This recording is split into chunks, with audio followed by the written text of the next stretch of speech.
നമസ്കാരം. റാഫ്റ്റോക്ക് ഫുട്ബോളിലേക്ക് അവർക്കും സ്വാഗതം. ചരിത്രം പിറന്നിരിക്കുന്നു.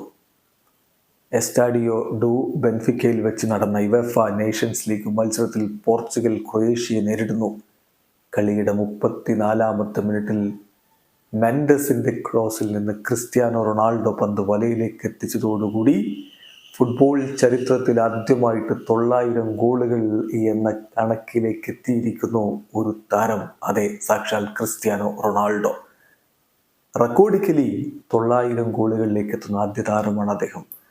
അൺഒഫീഷ്യലായിട്ട് പല കണക്കുകളും പലരും ക്ലെയിം ചെയ്യുന്നുണ്ട്, ശരിയാണ്. പക്ഷേ ഒഫീഷ്യലായിട്ട് കൃത്യമായ കണക്കുകൾ വെച്ച് 900-ലേക്ക് എത്തുന്ന ആദ്യ താരം അത് Cristiano റൊണാൾഡോയാണ്.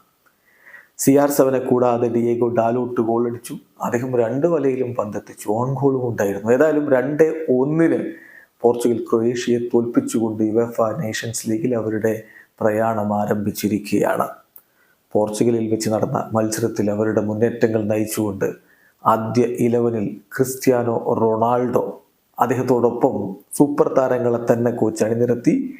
Rafale Leao, Bruno Fernandes, Bernardo Silva, Vitinha തുടങ്ങിയവരൊക്കെ മുന്നേറ്റങ്ങൾ നയിക്കാനുണ്ടായിരുന്നു. മറുഭാഗത്ത് പ്രധാനപ്പെട്ട കാര്യം ലൂക്ക മോഡ്രിച്ച് കളിക്കാനുണ്ടായിരുന്നു. ലൂക്ക മോഡ്രിച്ചും ക്രിസ്ത്യാനോയും നേർ കളിക്കളത്തിൽ പെസാലിച്ചും ക്രബാരിച്ചും ചേർന്നുകൊണ്ട് ക്രൊയേഷ്യയുടെ മുന്നേറ്റങ്ങൾ നയിച്ചു. കളിയുടെ 7-ാമത്തെ മിനിറ്റിൽ തന്നെ ബ്രൂണോ ഫെർണാണ്ടസിന്റെ അസിസ്റ്റിൽ നിന്ന് പന്ത് വലയിലേക്ക് എത്തിച്ചുകൊണ്ട് ഡിയേഗോ ഡാലോട്ട് പോർച്ചുഗലിന് ലീഡ് നേടിക്കൊടുത്തു.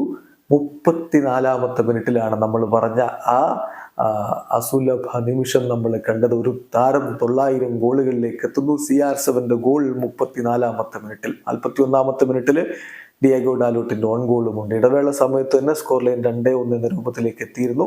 രണ്ടാം പകുതിയിൽ പിന്നീട് ഗോളുകൾ പിറക്കാതെ വന്നതോടെ അതേ സ്കോർ ലൈനിൽ തന്നെ പോർച്ചുഗൽ വിജയിച്ചു കയറി.